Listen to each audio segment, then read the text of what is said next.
3 cylinders, mountain class power, unmistakably New Haven.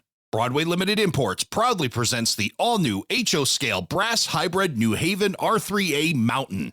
Handcrafted brass detail meets the weight and performance of die-cast construction, available with Paragon 4 sound and synchronized smoke, or in Stealth Series DCC ready. Bring one of New Haven's most distinctive steam locomotives to your railroad. Available now through your favorite BLI dealer. Your scenery tells part of the story. Scale Signs fills in the details. With thousands of realistic railroad, street, traffic, and business signs, plus custom artwork, Scale Signs brings every scene to life. Find the signs that your layout has been missing at scalesigns.com. Scale Signs, because the smallest details can make the biggest difference. Need a curve turnout that actually fits your layout? Oak Hill Model Railroad Track Supply has you covered with Roadmaster flexible turnouts. Just follow your center line on benchwork, a track plan, or even a scaled aerial image and build the turnout to match your railroad. No complicated jigs, fixtures, or fixed geometry. Roadmaster flexible turnouts from Oak Hill Model Railroad Track Supply. Take 10% off with code FLEX at ohrtracksupply.com. ATLP Extra is our monthly newsletter delivered right to your inbox each month. Sign up for free at atlpextra.com. ATLP Rewind.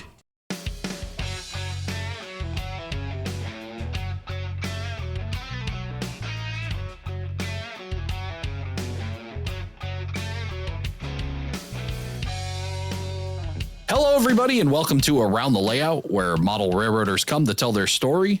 My name is Ray Arnott, so glad you could join us. Joining me on this episode, coming to us all the way from Switzerland, Robin Felder. Robin, welcome to the show. Good morning, Ray. How are you doing?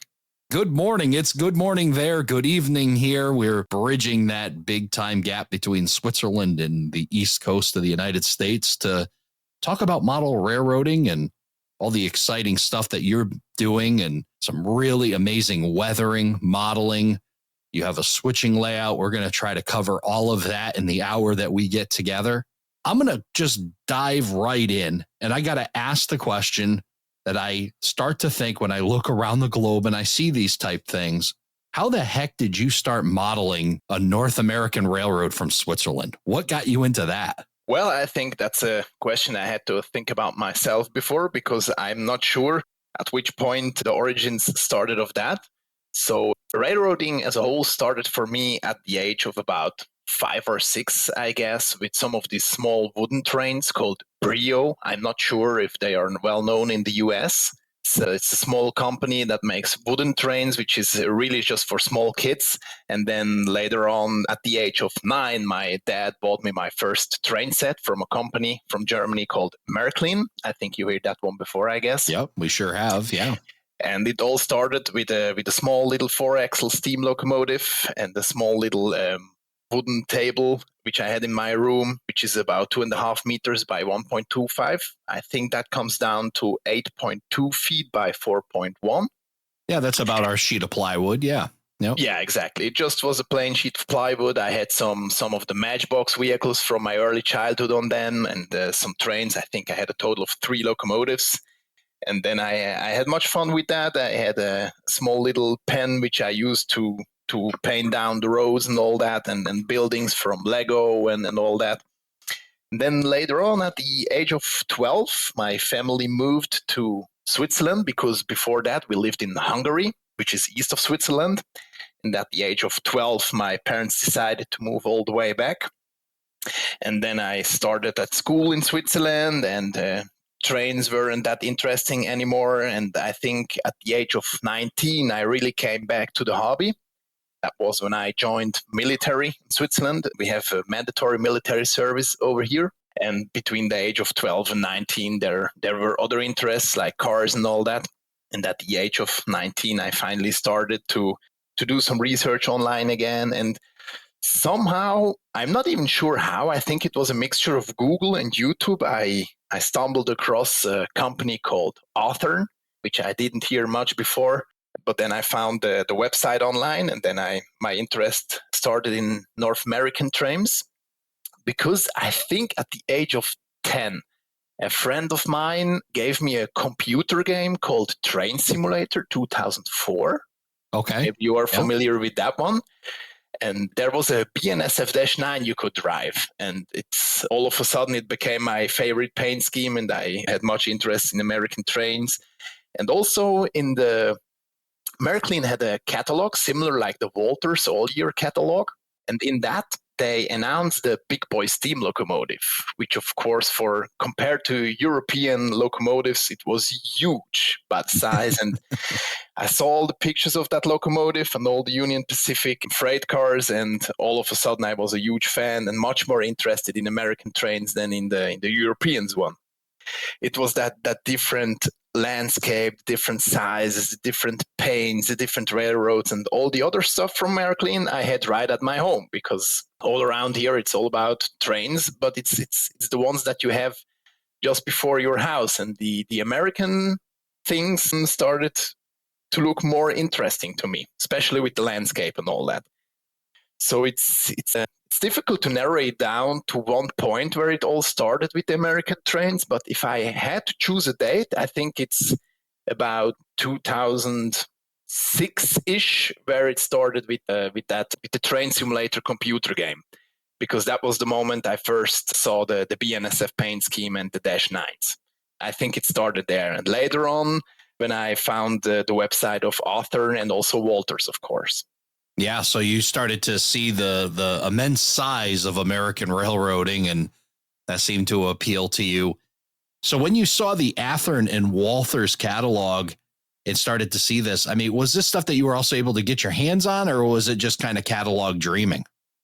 Well, first it started with a kind of a catalog dreaming, and later on, by coincidence, actually, I found through the interwebs, I found the website of some of the American model railroad shops over here in Switzerland. We had a few, like until 10 years ago, I think there were 3, which were a little bit bigger than the regular railroad shops, because model railroading in Europe, and especially in Switzerland and Germany, is already big, but mostly the European stuff. So American model railroading always was kind of a niche concept, because Switzerland offers a lot in terms of railroading, and most of the people are all correcting Swiss trains and German trains and maybe some Austrian stuff and Italian stuff. So it's the stuff that is all around you. It's easier to research. It's easier to go out, do some rail fanning. And also weathering is not that well known in Europe as it is compared to the US, where most of the people I see online do weathering. Over here, it's more of a niche concept as well, I think. And somehow online, I found some of the shops, and I did a little school project at the age of 15, I think. That was the last time I really had a little bit contact to model railroading before my interests changed. I did a very little diorama where I used I think it was a Denver and Rio Grande SD9 of some sort. It really was just for a school project, and that was the first time I went to one of these American railroad shops over here in Switzerland. And after that one closed. So that was a little bit a difficult time, because then it was only catalog dreaming until I found the other shop, also in Zurich, which was about an hour away from where I lived then before. And that shop is still open. Now, talk about going to that shop, and you said it was mostly Switzerland and German railroading, but not much American. What did they have for American? I mean, what were you, when you were browsing through, what were some of the things that you saw? Well, the interesting thing is, in every second town, you had a shop for European stuff. And that one shop in particular was specialized for only American stuff. So he didn't even have one single European or Swiss locomotive. He only had American stuff, buildings and trains and all that. And that shop was huge. I couldn't tell you how big it was in size, but for me as a child, it was a huge shop. And he had like half of the Athearn wish list he had in stock. So it was kind of an emotional explosion when I first went there with my dad. That was pretty cool. And that was my first HO scale American engine. Was a Union Pacific ready to roll. I think it was an AC 4400 by Athearn, a ready to roll model. in UP color and 5-car set of intermodal cars. I want to go back a little bit and ask you, you mentioned that Swiss railroading really wasn't anything that appealed to you to model, but did you go out and rail fan it at all? I mean, it's there, right? I mean, you can't just go outside and see North American stuff. So did you kind of supplement that with watching Swiss railroads? No, not really. So I think when we moved to Switzerland, when I was at the age of 12, so when we moved to Switzerland, I wasn't able to have the layout anymore because there wasn't enough room. So I wasn't even able to collect or to model or to watch some of my model trains. So the hobby as a whole lost a priority in my life just because of the lack of space, the lack of time, and also school and all that. So it was an interruption in the hobby. And when I came back to the hobby, it really was all about, I was all in for American stuff. That goes back to my childhood because according to my mom, the first flag I recognized was the Stars and Stripes. The first language I liked was English. The first vehicles I liked when I was a child were all Americans. The first cities I recognized on pictures were also American. So kind of like a US geek of some sort. And that started pretty early on. And it just, I think it translated down to the hobby as well. So not only as a nation destination where I wanted to be, but also the model interest shifted to American stuff. I'll ask you a non-railroad question because it's got my curiosity up. You mentioned English, and your English is perfect. I mean, we hear, I can understand. We can communicate just fine. Is English your first language, or is English a second language to you? English is a second language, and actually, I had only I think it was 2 years of English at school. At high school, I had 2 years of English, but that was just small talk and the general stuff like, hi, my name is, and I am from, and all that. And all these phrases, but I really started to develop and to learn a little bit more English via YouTube, Google, Facebook, all the videos, and also when I visited the US, I think in 2016, I guess, for the first time. And after that, I rode a lot with American modelers via Facebook. That helped a lot. I also watched some movies in English and watched some like thousands of hours of model related stuff on YouTube, like NS Modeler 24, Dan's Railroad, John Farrington's layout, which I follow closely on YouTube. And all that helped me a lot to develop my skills in English because at school I really just had the basics. Well, that's pretty wild that, model railroading and all the videos and stuff help and develop your ability to speak English. I got to ask, tell me about that trip over to the US and what you did in 2016 here in the States. Yeah, that was so cool. So I did an apprenticeship as a maintenance of way worker for the railroad. So in Switzerland, most of the people go to school and about at the age of 16 or 17, they chose the path of an apprenticeship as a job. So you learn a job, actually. And for me, that was the railroad. So I did a 3 years apprenticeship as a track worker in maintenance of way for the Federal Railway, because the railway over here is federal. And after that, my sister was a flight attendant back then for a German company. And she told me that if I will finish the apprenticeship successfully, she's going to pay the tickets to New York. And I only have to pay the half of the hotel room and all that. But she's going to give me the flight ticket as a kind of a present for the successful finishing of my apprenticeship. So we went to New York. That was the first time when I flew with my sister. She has been there already for I think 10 times, because as a flight attendant for her, it was pretty easy to fly back and forth. So yeah. She showed me the most of the things in New York, and it was fantastic. It was such a great trip. We went to Boston for 3 days, and we stayed in New York for 7 or 8 days, I think. It was absolutely fantastic. Like everything, the food, the buildings, the city, the language, the people, it was just absolutely terrific. It was awesome. Well, how about the trains? And we didn't do train watching, but as a matter of fact, when we planned our trip over there, she told me we could also go to Boston for a couple days.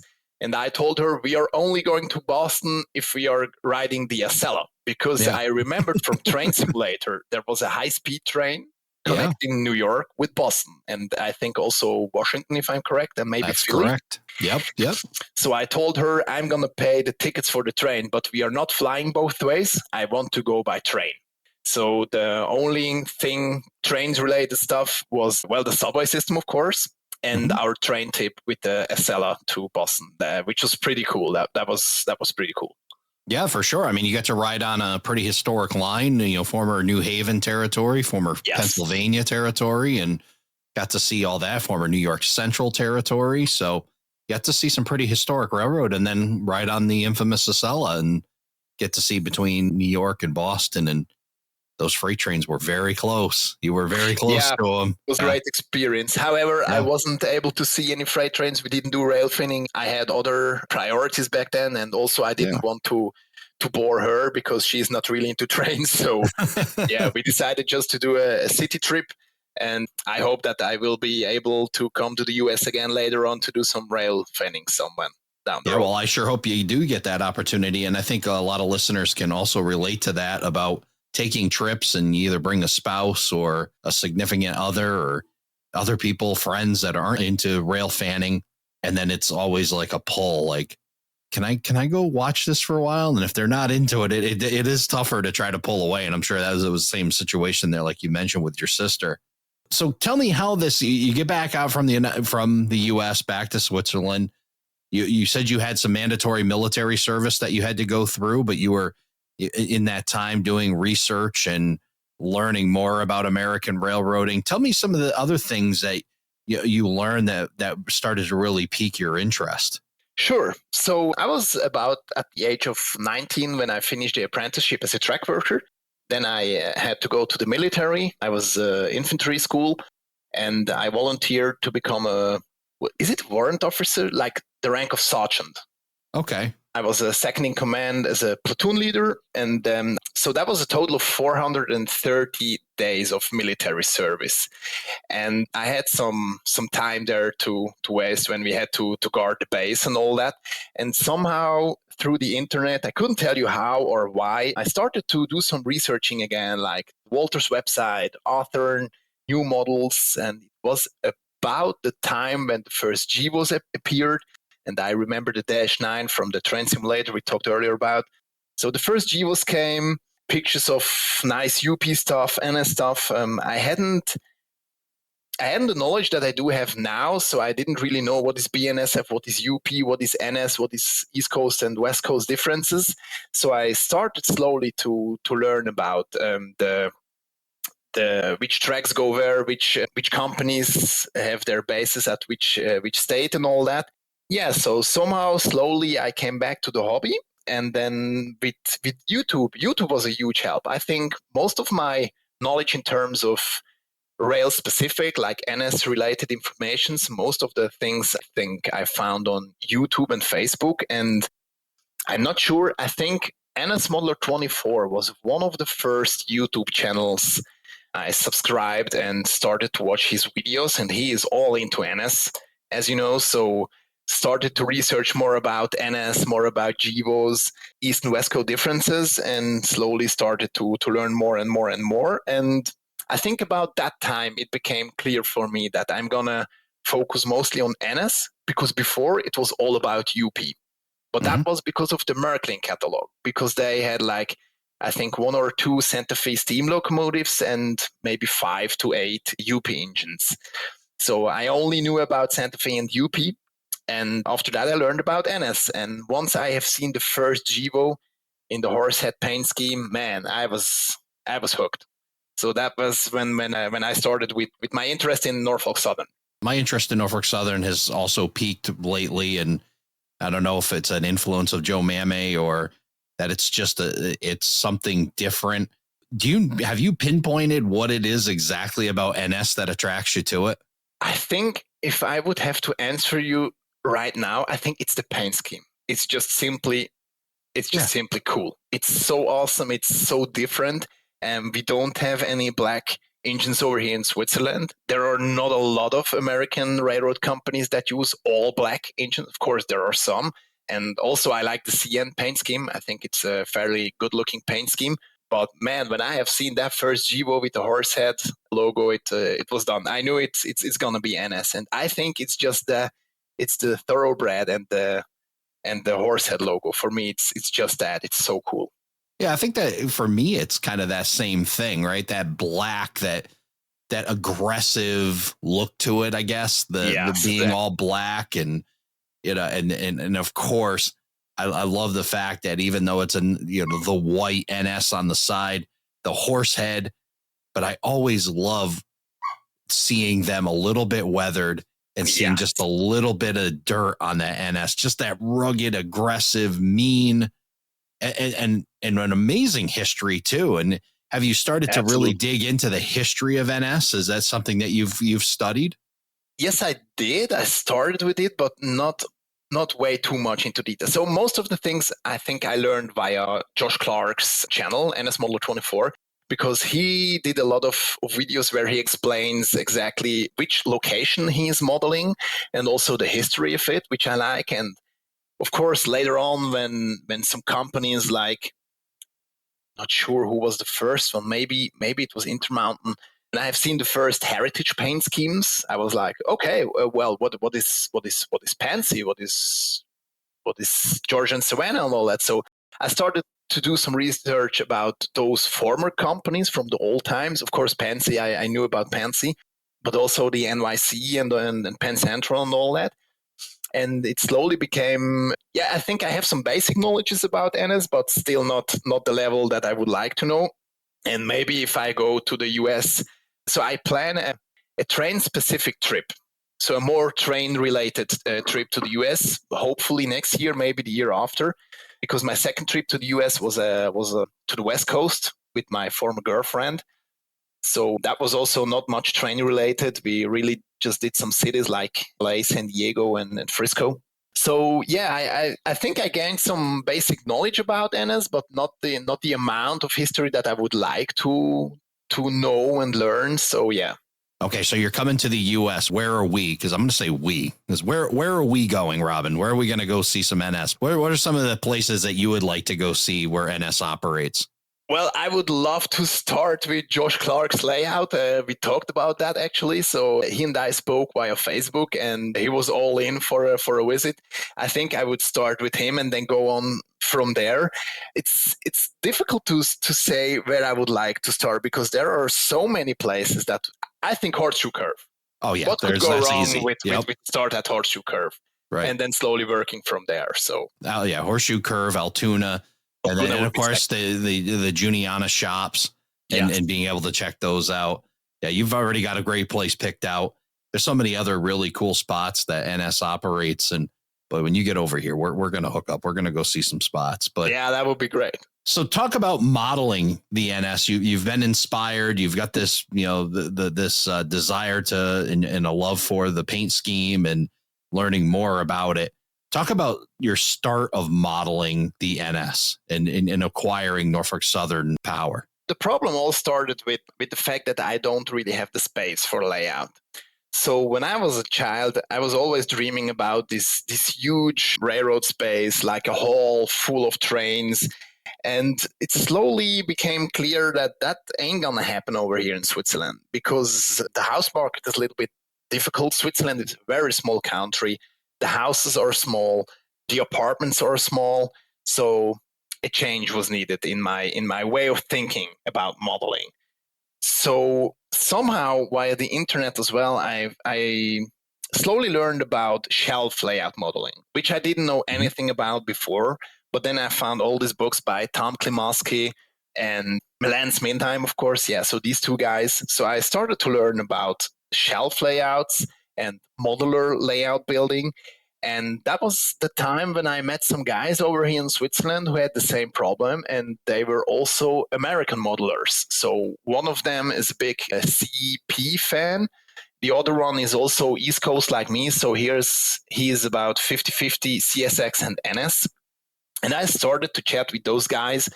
And then one of them actually had the idea to let's do a modeler group. So where each of us could build his own models according to the landscape that he prefers. For example, for the Canadian guys, it would be some of the Canadian landscape. I could do something that matches the East Coast. And we are kind of a loose group, so we don't have a specific name or topic, and each of us is building his own stuff, but we are using the same norms so that we are able to build up all the modules together. And it started as an idea, and it slowly became a group, which we have now. We started with like the idea of models, and now we have, I think, like a total of 15 to 20 or maybe even 25 modules. And we have a meeting each year. We had built up the whole layout twice so far. And at the end of this year is going to be the third time where we're going to have a meeting and build up all our modules. And it's pretty cool. So that allowed me to build something, to have something, even without the space for a closed layout. So it's not a loop. It's just a point to point, but I am able to expand it, and also it allows us to run longer trains, enjoy that, and also to have our own landscape specific to the area that we want to build and to simulate. But all of us have the same problem, that we don't have enough space for a big layout. So that is a pretty cool idea, I think, to have something at least, which is still better than to don't have anything, just boxes full of trains and don't able to run them. So that's when the idea of a switching layout came. So the idea of my switching or the concept of my switching layout is to be able to do some switching at home, which makes sense in terms of the industries, but it also allows to integrate the whole layout into a bigger one. So that was the basic idea. Yeah, I mean, that's kind of the beauty of modular layouts, and especially if you can make it standalone and then be able to connect with the others. Exactly. Talk about how you met these guys. How did this even start? Sure, and that was via Facebook. There was a big group on Facebook, or actually there are several ones, which are just in general about modular railroading, and most of the guys there were Germans. But I have seen some names which sounded Swiss to me. So one day I made a notification in that group. I made a post and asked who are from Switzerland in this group. And there were some people writing me. So I decided they were also American model railroaders. So that was the point when I decided to make a group for American modelers in Switzerland. So I did that group on Facebook. It's called US Modular Railroading in Switzerland. And I think we are up to 60 or 80 people by now. That was when I found out there are plenty of people with the same problem, but also with the same passion as me. So American railroading. And so, slowly the group became bigger and bigger. And I started to ride back and forth with all those guys. And then by a coincidence, one of the guys had the idea of a modular layout. And I've met him at a train show. I think that was in Germany. And then we just started chatting, and finally we founded our group, and that's where we are now. Wow, that's pretty amazing. Look what happens when you stick your neck out a little bit and just look for some people. Lo and behold, you find people that are like you. You found your people. They are out there. You just have to find them. They are out there. Yeah, that's for sure. So when you start building your modular layouts, you mentioned it's kind of like loose and there's no real rules. There's no real title to it or anything, but you got to have some kind of standards. How did you determine standards so that you make sure that these layouts all connect to each other? One of the founders, who's called Fabian, he became a really good friend to me. He was the guy that initiated the whole thing, and he was also the guy that had the idea we could use a norm and the specification that already exists. So on Google, there is a page for FREMO modular standards, and there are some differences in different FREMO groups. And we are using the FREMO standards for American railroaders. So that is the norm, that the standards that the guys in Germany use who are modeling American as well. So we agreed on that regulation or that norm, and that's where we started from there. So we just agreed on the basics, like the head side of the modulars where we connect. So the connectability has to be made, and that's all the rules that we have. So it's like code 83 and the sizes for the screws for the connectability. And other than that, you are free to do whatever you prefer. Now, do they have to go in a certain order, or can you move the modular layouts around a little bit and shuffle them if you need to? So that depends on the modules that the members are bringing. So the end of each module is according to the norms and to the specifications. But for example, so my modulars, I have a total of 4.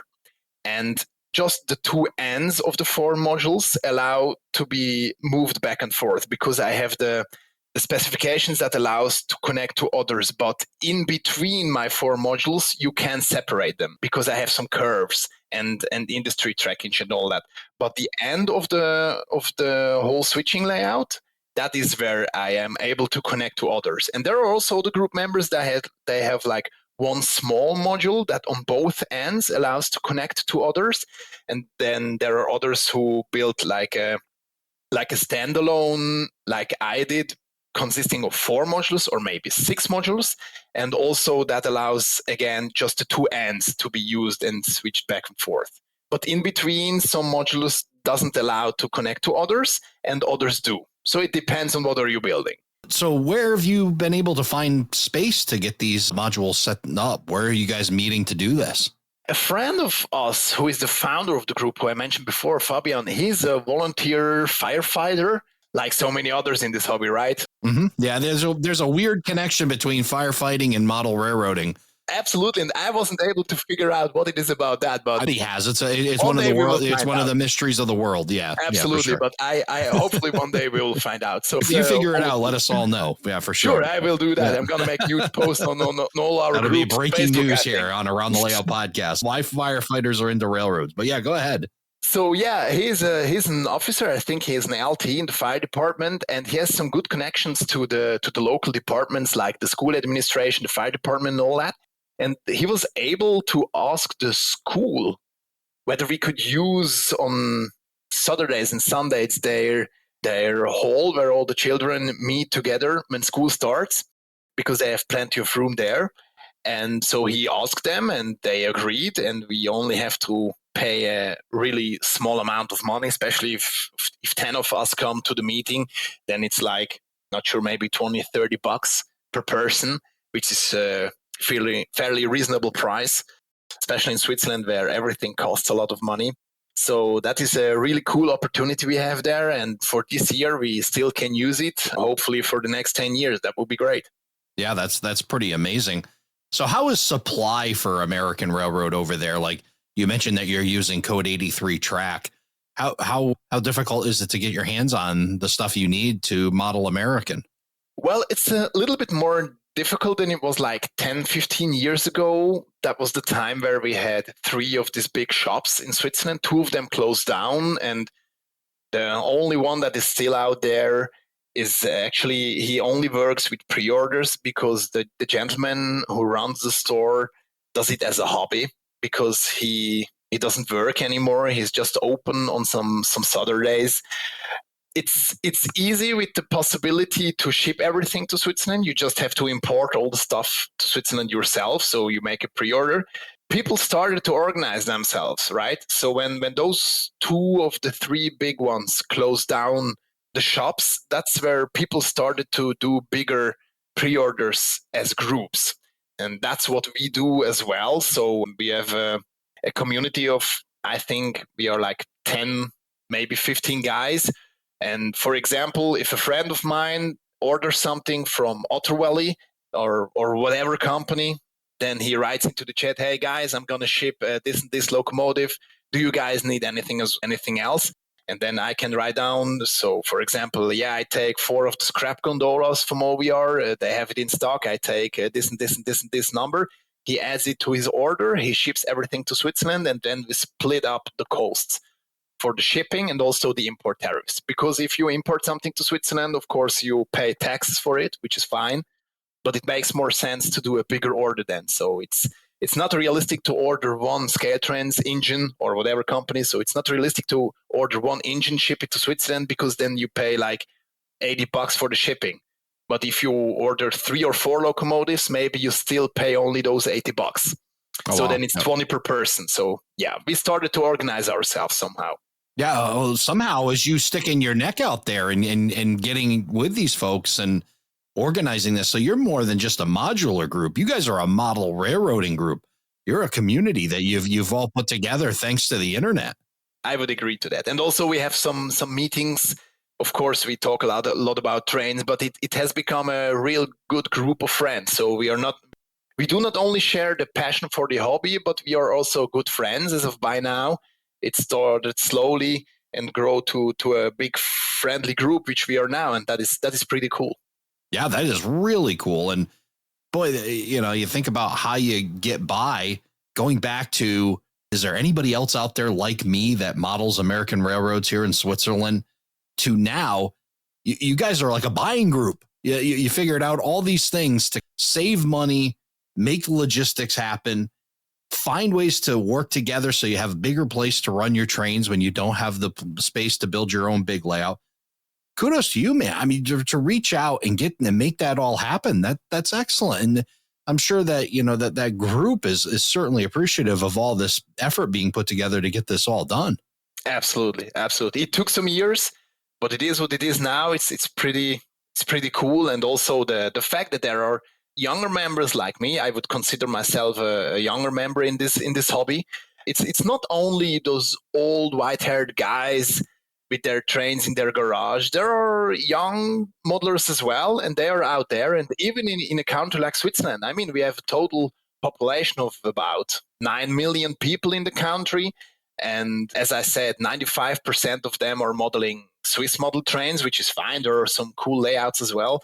But I mean, even here, I was able to find American modelers, Canadian modelers, East Coast fans, younger members, older members, and it's a pretty cool group. And it became so those guys became real good friends, and it is absolutely amazing how that works. And the internet has helped a lot, definitely. But we also have physical meetings. Sometimes we have online meetings, and then we share our passion. We share skills. We share tips and tricks and techniques. So Fabian is the guy for the woodwork.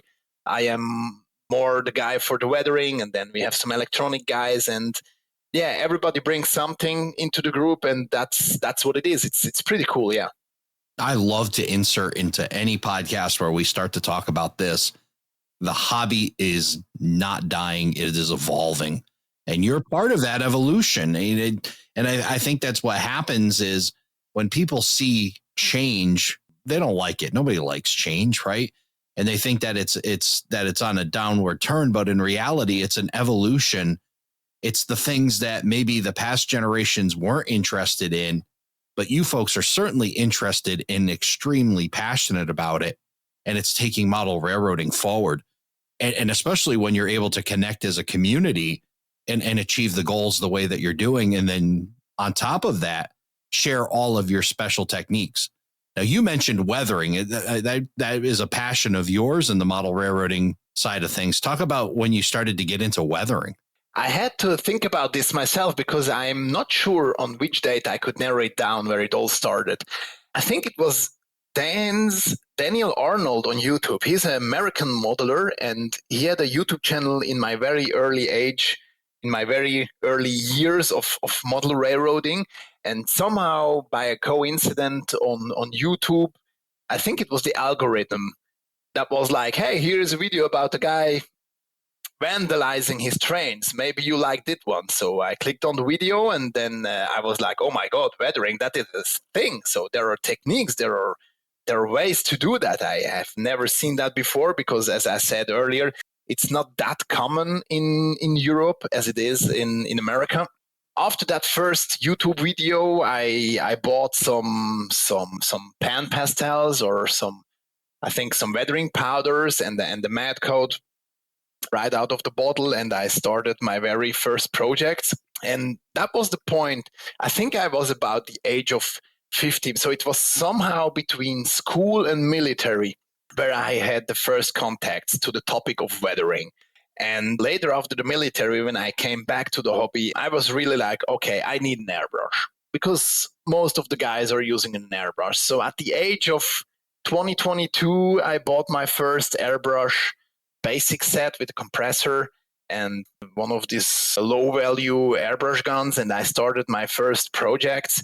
So I found out that this is the thing I like to do in this hobby. And I think partly it was because I had no space for a layout. I had no space for something big, but I was able to do something in the meantime. So the idea came in my head that, okay, so even if I am not able to build a big layout, I still can paint and weather those trains. And one day maybe I will have the space and the room for a layout, and then all my models are already done. So that's how I started in the hobby, because I was like, okay, at least I can paint all my trains for the day the layout will be finished, or for the day I will have a layout at all. So that's how it started. And then I bought some books, I found some videos on YouTube, and I started to find out about different materials, different techniques, and like oil paints, acrylics, what are the differences and all that. And that's how I slowly came into the world of weathering, because it's a world by itself, I think. I learned a lot from the military modelers, especially in terms of oil paints.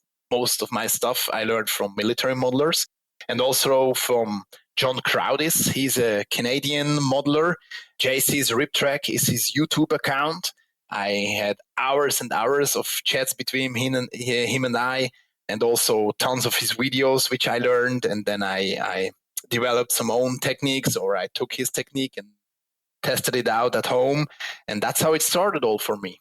How did you connect with that wacky guy from Edmonton, Alberta, Rob Arsenault? I think that was via Facebook in one of the groups. And I couldn't remember which group it was, but in one of the groups I have seen a post, one of his projects that he finished. And also I have seen his logo. So I was like, okay, cool. Let's follow that group. Let's follow his page. Let's follow that guy. So I checked out his website, and so we talked about how I learned English. So one of the easiest ways to learn and develop English for me was just to simply send a friend request to those guys. And Rob Arsenault was one of them. So I just simply shot him a message. Hey, I'm Robin. I'm from Switzerland. You do amazing work, but how you do it? What are you using? So that's when we started chatting. And also, I think we had 2 or 3 times already some phone calls via Messenger. So we talked, and also we wrote. And that was pretty cool. Rob Arsenault is an amazing gentleman. He does amazing work. I highly recommend his works, and his weathering skills are just absolutely fantastic. And he is an absolutely great guy, and I much appreciate his help and also his time and effort. Well, I can see how you get along with Rob Arsenault so well, because Rob is a very talented weathering guy and a modeler. Absolutely. But he also has the heart of a teacher, as do you. And you talk about doing the things that Rob does for everybody else. I mean, Rob obviously runs a business where he weathers, but he doesn't keep any secrets. If you ask Rob questions, he'll answer them. And it sounds like that's what you're doing for your group over there as well, kind of continuing that same spirit. Yes, absolutely. So as I mentioned before, each guy has something specific that he has developed some skills in it. And for me, it was weathering, and for others, it was woodwork or programming locomotives. And we share most of our skills and tips and tricks. And I also did some YouTube videos. So John Crowd is the gentleman from Canada. He did the Down and Dirty Weathering Contest number 3 on YouTube. And I was like, okay, just let's try that. I have never done a YouTube video before. I have never done a script before. I have never used a program for cutting movie scenes and all that. So I was like, well, I think I will just try it. So I downloaded some programs. I watched tutorials how to make a video on YouTube and all that. And then I started the weathering project. I did a brass locomotive. It was a Norfolk Southern -9. And I did an Arrowhead gondola. These were the 2 projects that I did for that weathering contest. It's all up on YouTube. And so, yeah, that was a great experience. John is a great guy, and it was hell of a lot of fun. So that was a pretty cool experience to make my first own video. I mean, it was all shot with my mobile phone, so I am not really experienced in terms of movie making, but it was a great experience, and it was an absolutely fun project. That was pretty cool.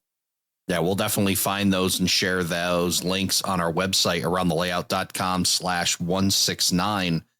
How did you get into brass? Because brass seems to be like, and I don't know a whole lot about brass. I just know that brass is like the next level, right? This, far superior detail and everything. How did you get into starting to collect brass locomotives? I think that is all because of one engine, the big blow gas turbine engine. So in my childhood, I had a book back then when I was like, I don't know, 10, 15 years old. And in that book, there was a picture of the 3-unit big blow gas turbine, so the 8,500 horsepower one.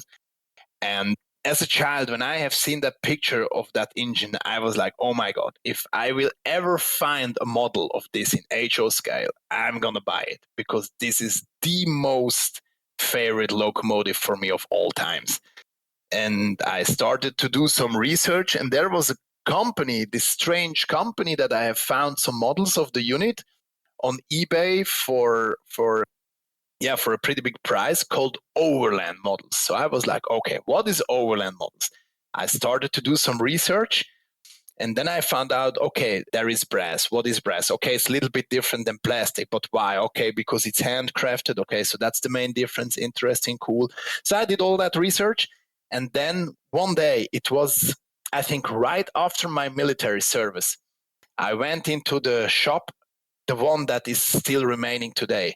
I went into the shop, and just next to the entry door, there was the 3-unit big blow gas turbine engine from Overland models. It was the first time that I have ever seen this locomotive as a model, and I was all hooked for that one. So I made a little prepayment for that engine, and then I took all the money that I have left. I sold like all other engines and stuff that I was able to sell, and then I bought this first brass engine and my all-time favorite childhood dream locomotive, the big blow gas turbine. And that's where it all started, I think, because from then on, I was all hooked for brass because of just simply the fascination for this handcrafted piece of art. I don't really like to argue about plastic or brass, because for me, it's just simply one more addition to the great world of the hobby. So there are so many companies with great models. There is the cheaper engines where you do details yourself. There is the great level of detail that is done by other companies. There is brass, there is plastic, there is all that. And somehow, I don't know why, but over here in Switzerland, some of the guys, they just simply start argue about which one is better. And I don't know why, because it's just simply something else. It's something different. So I really like both of them. I have CSX 3194, which is a scale trains engine honoring our law enforcement. And I bought that engine after I finished police academy because it was a personal favorite for me. It has the red and blue ditch lights, which I think is just way too cool. But most of my other engines are brass. And for me, it's just simply the fascination for this handcrafted piece of art, because the level of detail is amazing. The locomotives are absolutely beautiful, and I just simply like the material of it, the feeling of it, and that's what fascinates me the most. I'm guessing that the fact that you have a 4 modular switching layout is the reason why you can really drill into these details when it comes to locomotives and then spend the time doing the weathering and the super detailing. Absolutely. So with the big layout, I wouldn't be able to invest this amount of time into a certain model, but that's exactly the point. So before I had the modular layouts, I only had weathering to invest energy and fun into the hobby and enjoyment into the hobby.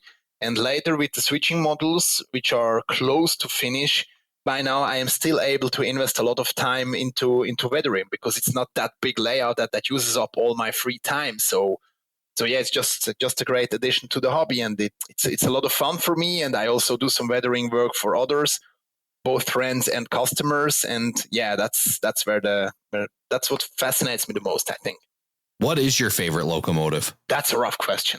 Is this like asking who's your favorite child, or those types of questions you ask to other people, yeah, or what's your favorite pet kind of thing? Yeah. As of by now, I think it's my NS SD40-2 RCO. So it's NS 1633, which is a high hood engine. And I sent that locomotive to Bradley DCC. I'm not sure if you're familiar with his work. Yeah, Bradley DCC. We've heard of him before, and we'll share a link to his stuff as well in the show notes around the layout.com/169. Sure, yeah. And another great guy in the hobby. So Arthur Bradley from Bradley DCC is specialized in adding DCC and light and sound to all kind of engines. He's specialized in brass, but also he can upgrade and customize your plastic locomotives as well. Check out his website. So my brass engines all went to Bradley for the sound work because I am way too afraid to add DCC and sound and all those little cables and stuff like that. I am absolutely, so for me, it's like a horror movie. I would be totally afraid to ruin up an engine. So I decided I am the guy doing the weathering. He's the guy doing the DCC, and Fabian is the guy doing the woodwork for the modules. So we have specialists for each aspect of the hobby. So why not use them? Well, that's also kind of, I agree. It's also a little funny to me that you're worried about ruining a locomotive by the inside, but you have no fear when it comes to the outside because and that's how I am. Like I've even mentioned about sending locomotives to Rob Arsenault at Weather My Trains because I'm afraid of fouling up a brand new engine. You have no fear, but you've been doing it a long while. So you have a bigger level of comfort doing those types of things. Yeah, that's true, but it took I think close to 10 years before I was like, okay, let's do a brass engine. So in 2021, in the Down and Dirty Weathering contest where I did that -9, that was the first, I think that was the first brass engine I weathered up, because all before it was just the plastic engines that I did. And that was the first time I was like, well, it's not really different. I was like, well, what could go wrong? But in between some of the weathering steps, I really started to think about what could go wrong. That was the point when I got a little afraid. So yeah, it was a rough journey, but it was a great experience. So yeah, but it is exactly as you said. So I am more worried about ruining the engine, the motors, or the electronics of a locomotive than from the outside. Because from the outside, I am like, well, in the worst case, maybe I can strip down the paint and ask a professional painter to repaint the engine. But if I ruin up all the electronics, then I killed an engine. So I don't want to ruin that. But going back to your original question, what is my favorite engine? I think it's that 1633 with the RCO flashing lights on top of the roof, because Arthur was the guy adding those lights to that engine, and using the proto throttle with a radio-controlled diesel engine on my switching layout. I don't really think we can get any closer to the prototype, right? That definitely, the proto throttle brings it to a whole new level for sure. It does absolutely. And I just got a notification from Division Point. So that 1633 is a nice EMD engine, but I have the Norfolk Southern SD70 ACE pre-ordered from Division Point, another brass company, and they announced they are going to do some SD70 ACEs. And I have 2 of them on pre-order, and at the end of August, early September, they are going to be here. And I think if you would ask me in September what currently my favorite brass engine is, I think it would be that Norfolk Southern 1111. I think that is going to be my top number 1 from September on. I'm scrolling through your Facebook group, the Jackieville Switching Layout, and I'm seeing a whole variety of locomotives that you weathered. Tell us about those. Sure. So I think the latest projects were all work for customers. I have some posts I'm going to make surely on my group. I just finished up 2 brass engines, which are from my own collection. But all the other engines, especially the Europeans one, so those are all customer work. That started when it was just out of fun. I weathered up a locomotive. I think it was an American one. And I posted it on, there is an eBay for Switzerland, which is called Ricardo, but it's kind of like eBay. And I made a post there. I uploaded the pictures of the weathered locomotive, and there was a guy writing me, hey, I'm going to buy that weathered engine, and I also have a big collection. Are you interested in weathering my stuff? So then I was like, well, sure, give it a try. And from that on, I started to do customer work, and then I did some European locomotives for a friend of mine. I posted that one as well in another Facebook group. And then people from that group started writing me as well. Hey, I have some European engines. Would you mind weather them as well?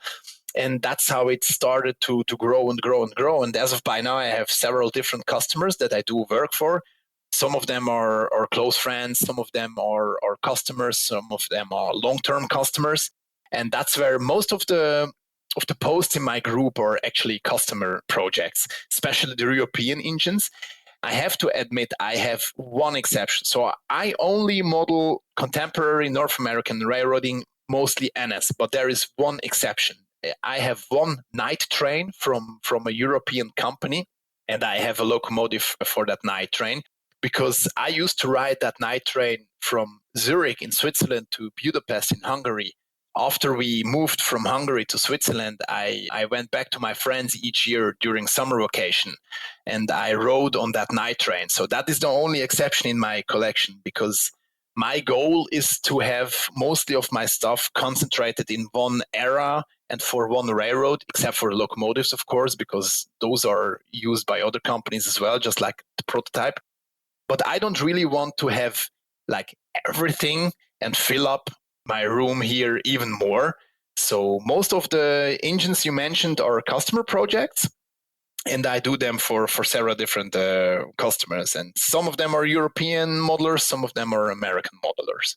Oh, wow. So people are sending stuff over to you to weather and do, exactly, and then send back to the US as well. So you've built yourself a nice little side hustle as well, learning weathering and doing a phenomenal job. There's some beautiful photos. We're going to share some of them on our website, aroundthelayout.com/169.